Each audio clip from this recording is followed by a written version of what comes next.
Hey everyone, this is Mike. Today we're going to be talking about the continuation of the Chronicles of a New Era questline, The Sorrow of Werelif, aka the Sapphire Weapon, because this is something that I was not really expecting to have happen with it, what happened in this patch, because as like a lot of people, I was expecting this to be our 8-man extreme trial series for Shadowbringers. Back in Heavensward we had the Warring Triad, in Stormblood we had the 4 Lords, and I was expecting the Weapon series to be this expansion's extreme trial series.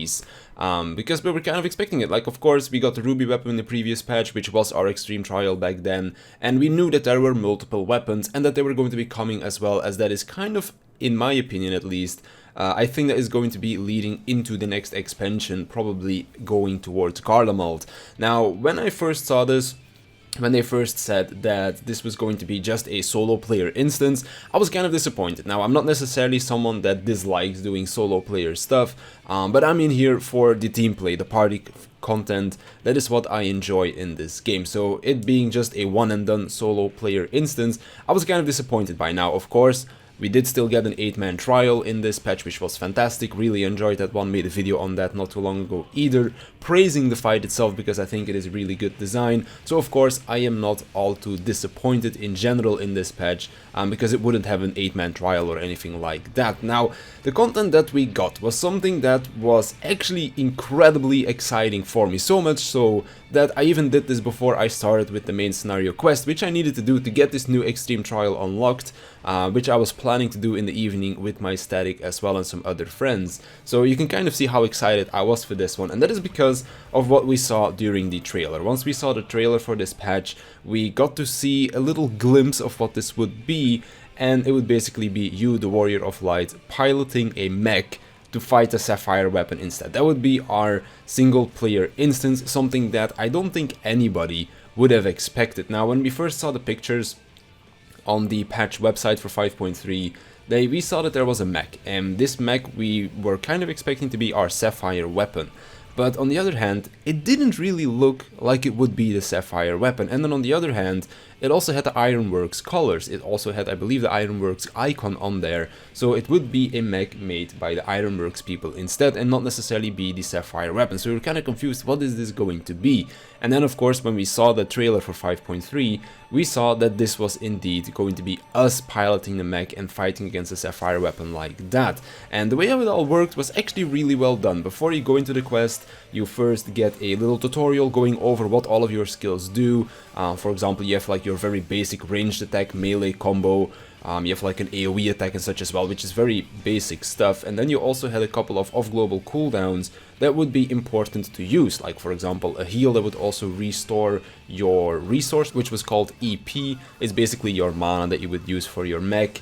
Then you had a shield that you could use to block certain damages, again would drain your EP or something. And then you also had some kind of a powered up mode where you would deal more damage but also take more damage.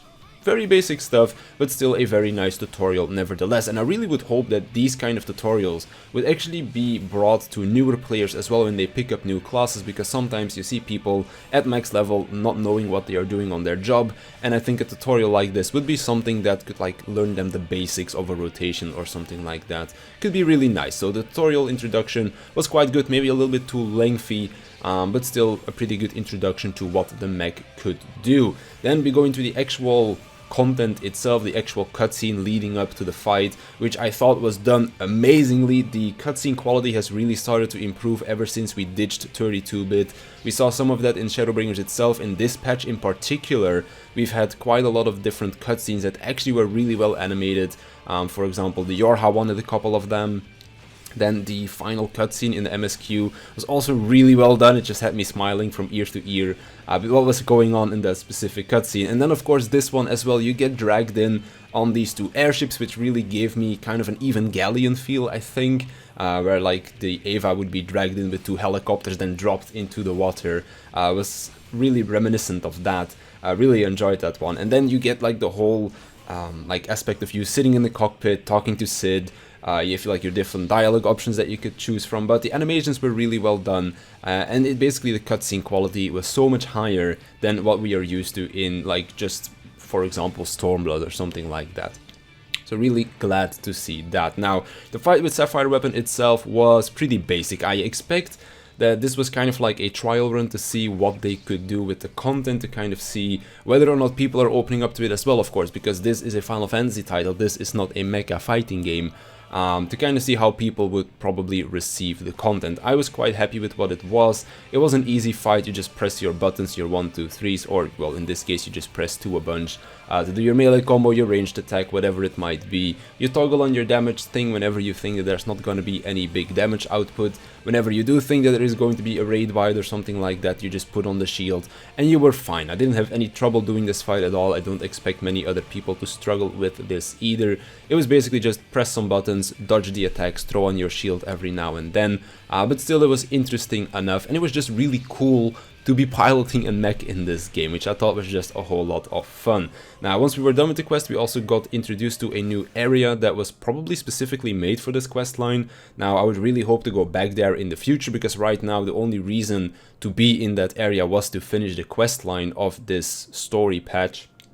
But I really hope that this is something that they would use in the future, like for example when we get the next weapon, maybe we can go there again. And who knows, like as I said before, I am expecting this to kind of lead into the next expansion where we're gonna go to Garlemald. Maybe this new area that we saw could actually become a zone that we would go to, like for example a hub town or something like that. Really looking forward to that, because I did quite enjoy the way that the little town looked. It was quite beautifully made, and I would really be questioning the decision behind making this whole thing. It was just a one-off thing. I don't really expect that to be the case. Now, of course, we do know that there are more weapons around. We do know that our G Warrior, which is what our mech is called, is still alive and well as well. We can even go and take pictures with him, which I thought was a really cool addition to it. Really gave me a Gundam vibe, to be honest. Like, for example, I grew up watching Gundam Wing. When I got into anime, like I watched a bunch of other mech stuff. So it was really cool to just be able to have my own mech, take some pictures with it, take it into combat as well. It was really exciting for me. So I'm definitely expecting there to be more content like this going into the future patches as well. And I'm actually very curious to see what they are going to be doing with the Extreme Primals, or the Extreme Trials, I should say. Because of course, we were expecting this questline, the Sorrow of Werelif, to be our Extreme Trials series. We now know that that is not the case, because as I said, Sapphire Weapon was not an 8-man trial. We did get what we got in this patch, which was really cool. And maybe, who knows, like in the next few patches we'll get more story trials like that, which could be very exciting. And then I definitely would not mind getting to pilot our mech a couple of more times, riding it into battle against the other weapons that are out there. Could be really cool as well. But yeah, that's kind of my opinion on this whole Sorrow of Werelif thing.